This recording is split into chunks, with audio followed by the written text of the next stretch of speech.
Hi everybody and welcome back. My name's Melissa and this year I'm sharing 365 tips for frugal living. So today's tip is to read the label before you buy it. So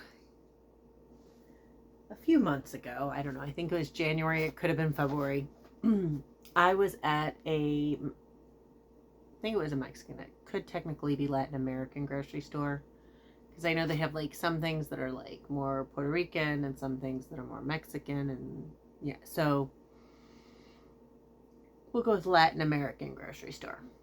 And I was looking through for a new herbal tea. I was like, oh, I was looking for something interesting. And I found this. It's Seven Blossoms tea.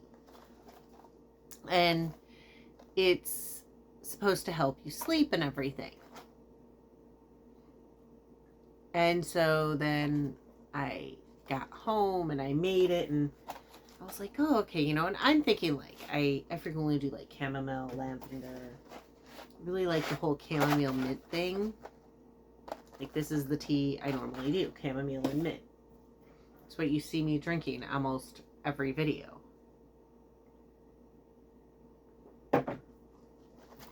So I thought, I bet you it's going to be like that, but more flowers. Well, one of the flowers in this, I can't think of what it's called.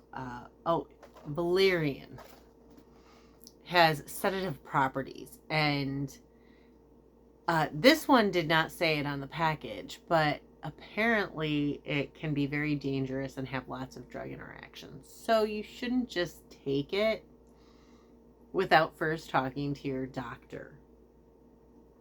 So I was like, okay, no big deal. It was a couple of dollars. Not a huge deal, right? Lesson learned. Or was it? So, mushrooms are really good for neurological health. I have seen different studies and all sorts of things, especially I think lion's mane, maybe? Bear's tooth or something. I can't remember. Anyways, mushrooms are supposed to be very good for neurological health. And so I thought that would be great. I'm prone to migraines, which are a neurological issue. I have other things like coordination challenges. I drop things all the time. So let's try and eat more mushrooms. And I have tried. But they have an odd texture. And when I was younger, like I never could have mushrooms on pizza or anything, but when I was really little, my grandma would make fried mushrooms and I could eat those sometimes. But they had to be like really tiny button mushrooms and they had to be perfect. And so I thought, you know what, I'll try and make stuffed mushrooms. That didn't work.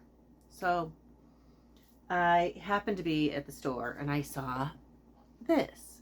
It's chaga tea and it's apparently like a mushroom. And it was being clearanced out for like $1.75, $1.80, something like that.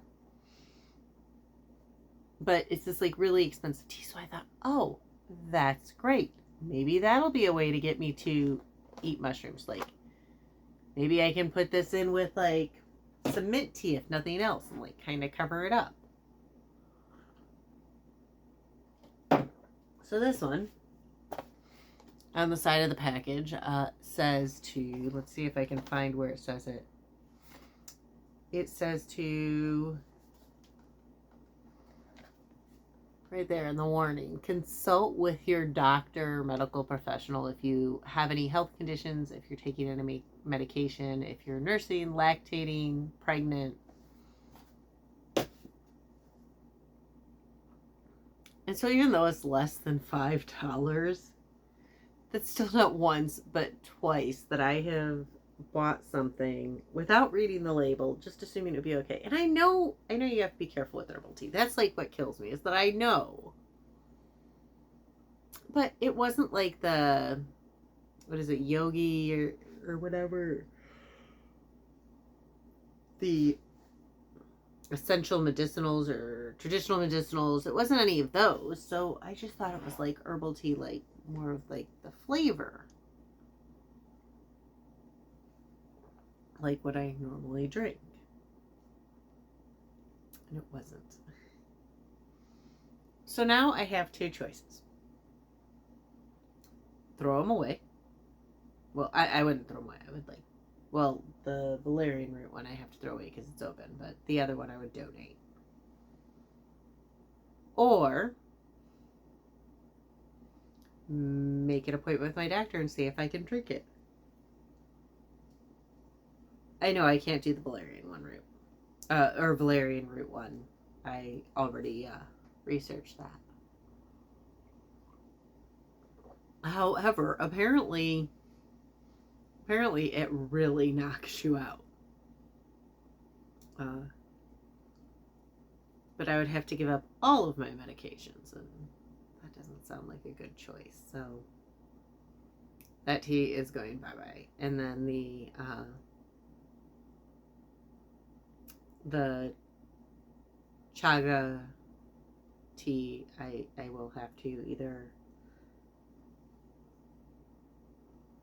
donate it or talk to my doctor. But then again, if I donate it to a food pantry, then what if somebody gets it and doesn't understand that they have to talk to their doctor? Or if they're going to a food pantry, there's a good chance they don't have good medical insurance, so they may just ignore it too. So then if I donate it, am I actually putting somebody in a worse situation?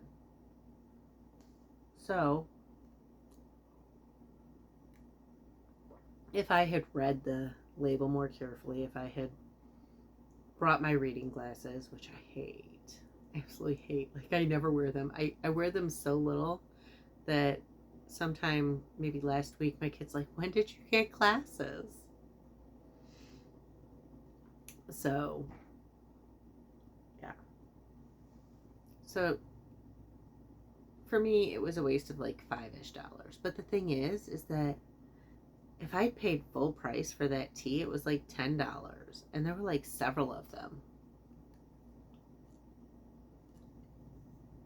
And it's not just necessarily teas, like anything that is sugar-free or low in sugar, I have to read because I'm allergic to aspartame. And if you have allergies, you'd be surprised how many things have hidden allergies in them. And then you get home and you either A, eat it and get sick, or B, have to throw it out. So read labels. And even if it's a product you get all the time, every so often reread the label. Because like I used to get the Mission low carb street tortillas, and they were 25 calories per tortilla, and the size stayed the same, like gram wise, but now it's 110 calories for 3 tortillas, so that's more than the other one that's 30 calories a tortilla. So I switched. But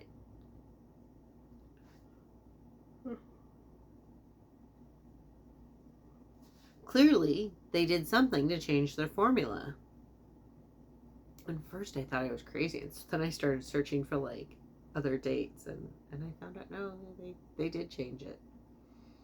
They didn't tell people they changed it though. So if you have a habit of always buying those, just totally messed up your nutritional balance. So read your labels at the grocery store before you buy things, or online before you buy things. If you're planning out your shop, you can do it all online in the or in the app. So sorry, so that you don't have to do it at the store, because I get that it's not always fun to read them at the store, but you don't want to waste money on purchasing something that you can't eat. Anyways, again, my name's Melissa, and this year I'm sharing 365 tips for frugal living. If you want to hear more, please hit like and subscribe, and I'll see y'all tomorrow.